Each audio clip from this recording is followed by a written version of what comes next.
ମୋର କୁଣ୍ଡେଇ ହେଲାଣି। ମୁଁ କ'ଣ ଭାବିଥିଲି ବିଜେପି ସରକାର ଆସିବ, ଗାଁକୁ କିଛି ବହୁତ କିଛି କରିବ। ନା ଗାଁ ଡେଭଲପ ହଉଛି ନା କ'ଣ ଡେଭଲପ ହଉଛି, କିଛି ବି ନାହିଁ। ଶିବୁ, ମୁଁ ବି ଭାବିଥିଲି, ସତରେ ମୁଁ ବି ଭାବିଥିଲି ବିଜେପି ସରକାର ଆସିବ, କେତେ କ'ଣ କରିବ, ଆମ ଗାଁକୁ ଏହା କରିବ ସେୟା କରିବ।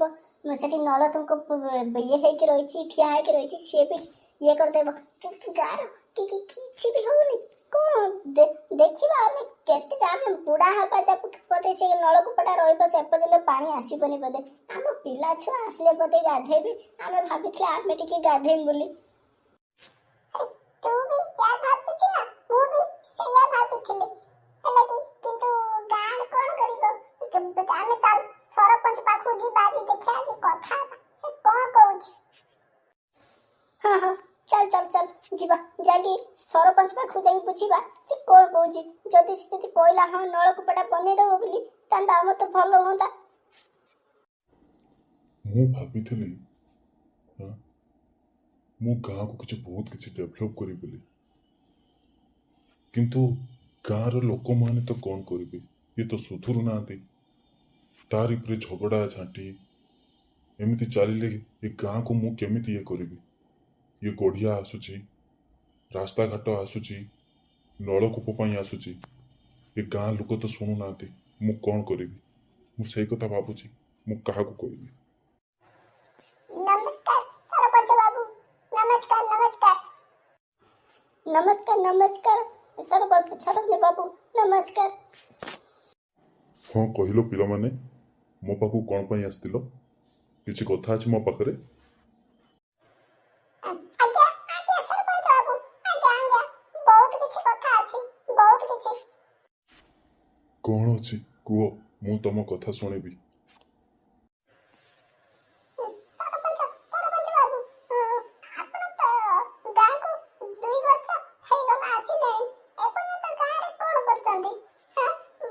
ପୋଖରୀ ଆସୁଛି, ରାସ୍ତାଘାଟ ବି ଆସୁଛି, ଆପଣ କିଛି ତ କରୁନାହାନ୍ତି। ସେଠି ନଳକୂପ କାଫି, ସେଠି ତ ଠିଆ ହେଇକି ରହିଛି, ଆମେ ଭାବିଥିଲୁ ପାଣି ଆସିବ ବୋଲି, ସିଏ ବି ପାଣି ଆସୁନି। କ'ଣ ହେଇଛି କୁହ ଟିକେ, ଆମକୁ ଟିକେ କୁହ। ଆଜ୍ଞା ସରପଞ୍ଚ ବାବୁ, ସତରେ ଆମ ଗାଁକୁ କିଛି ବି ହଉନି। କ'ଣ ପାଇଁ?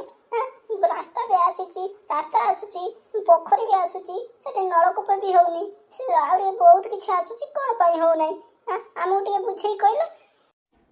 କ'ଣ କରିବି ପିଲାମାନେ, ମୁଁ କ'ଣ କରିପାରିବି ଏଠି ତ ଗାଁରେ ଲୋକମାନେ ଏଠି ସବୁ ଅଛନ୍ତି। ତାଙ୍କୁ ମୁଁ କହୁଛି ଯୋଉ ପୋଖରୀଟା ଆସୁଛି ସେଇଟା ଆର ଗାଁକୁ ଦିଆଯାଉ। ନାଇଁ, ସେ କହୁଛନ୍ତି ନା, ସେ ଆମ ଗାଁକୁ ଦିଆଯାଉ। ଏମିତି ମାରପିଟି ଲାଗିକି ପୋଖରୀ ପାଖରୁ ଗଡ଼ିଆ ପାଖରୁ ଯେତିକି ସବୁ ଆସୁଛି, ମୁଁ କ'ଣ କରିବି, ସେଇଟା ମୁଁ କାହାକୁ ଦେବି? ସେଥିପାଇଁ ସେ ଅଲଗା ଗାଁକୁ ପଡ଼ି ଯାଉଛି। ଗାଁରେ କେମିତି ଡେଭଲପ ହବ? ଯଦି ଲୋକମାନେ ସୁଧୁରିବେ ତାହେଲେ କିଛି କରିବି। ତାହେଲେ ତ ଲୋକମାନେ ତ କିଛି ସୁଧୁରୁ ନାହାନ୍ତି, ମୁଁ କ'ଣ କରିବି? ତମେ କୁହ ପିଲାମାନେ, ତମେ କୁହ। ସତ କଥା ସରପଞ୍ଚ ବାବୁ, ଏଠି ଲୋକମାନେ ହିଁ ସୁଧୁରୁ ନାହାନ୍ତି। ଆପଣଙ୍କୁ ଦୋଷ ଦେଇକି ଲାଭ କ'ଣ?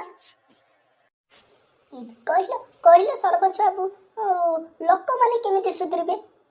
କ'ଣ କଲେ ଲୋକମାନେ ସୁଧୁରିବେ? ଆମକୁ ଟିକେ କୁହ ନା, ଆମେ ବି ଲୋକମାନଙ୍କୁ ଟିକେ ସୁଧୁରିବା ପାଇଁ ଆମେ ବି ଚେଷ୍ଟା କରିବୁ।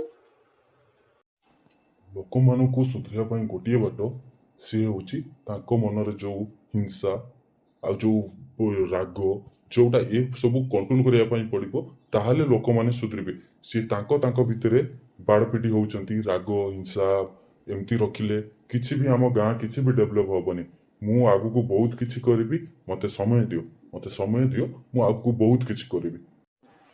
ଆଜ୍ଞା ସରପଞ୍ଚ ବାବୁ, ଆମେ ତାହେଲେ ଯାଉଛୁ, ନମସ୍କାର। ନମସ୍କାର ସରପଞ୍ଚ ବାବୁ, ଆମେ ଯାଉଛୁ, ଏବେ ଆମେ ଯାଉଛୁ। ଯାହା ହଉ, ଏତେ ଦିନ ପରେ ଗାଁରୁ ପିଲାମାନେ ଆସିଥିଲେ ମୋ ପାଖରୁ ବୁଝିବା ପାଇଁ, ଗାଁରୁ କ'ଣ ପାଇଁ ଏତେ ସବୁ ହଉନି। ଲୋକମାନେ ଟିକେ ବୁଝିବା ପାଇଁ ଚେଷ୍ଟା କର।